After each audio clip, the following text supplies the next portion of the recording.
Hey y'all, Miss Greenwood here. I am supposed to be talking about how I feel respect in the classroom. And this is a really important topic to me as a teacher and just as a person in general. Now, I normally identify as female. Sometimes I identify as they and them in a sort of non-binary way, but most of the time female. So I feel super respected when a scholar uses my entire name. I have noticed as a teacher in the past 6 years that I've been teaching, that a lot of scholars refer to male teachers as Mr. and then their last name, so Mr. Jones, Mr. Reed.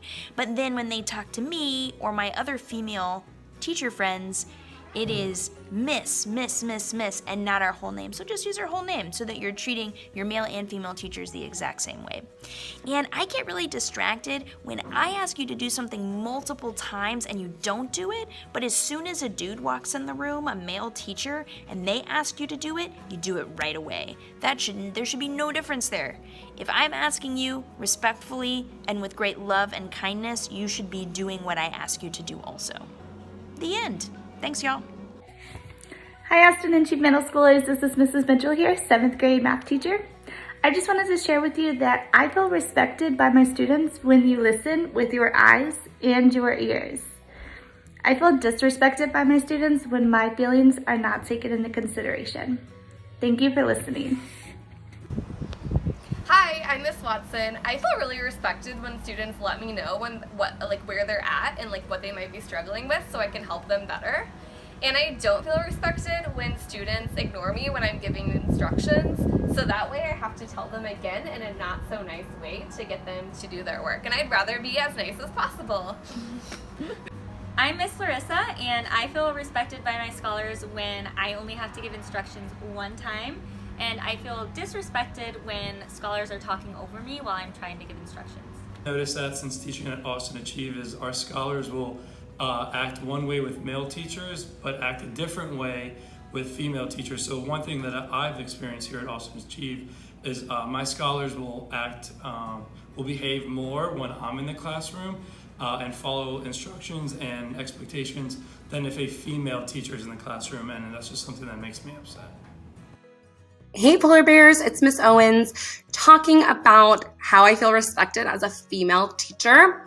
So I feel respected as a female teacher when my scholars treat me with the love and kindness and empathy that I deserve as a human being.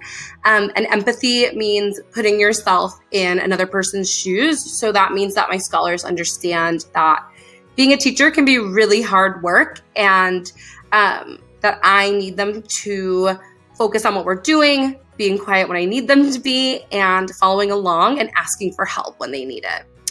A time where I feel disrespected as a teacher is when I'm having trouble with my class following expectations, and maybe a male teacher needs to come in or a male principal needs to come in, and then all of a sudden my scholars are acting right. And it makes me feel like my scholars aren't respecting me because I'm their teacher and we have a good relationship. It makes me feel like my scholars are disrespecting me because I'm a female, because I know that they can act right in front of a male. Hey Austin Achieve, it's Miss Newgard. I wanted to share with you all that I feel respected as a female teacher when I can show my class that I care about them, I'm interested in their hobbies, their interests, but we also know when it's not appropriate to talk about those things and we have to stick to math and make some learning gains. And we find a balance between those two things and know when we need to do each one of them. I don't feel respected as a teacher when I see a scholar that is meeting expectations in one of their male teachers' classes, but they're not meeting expectations in my class.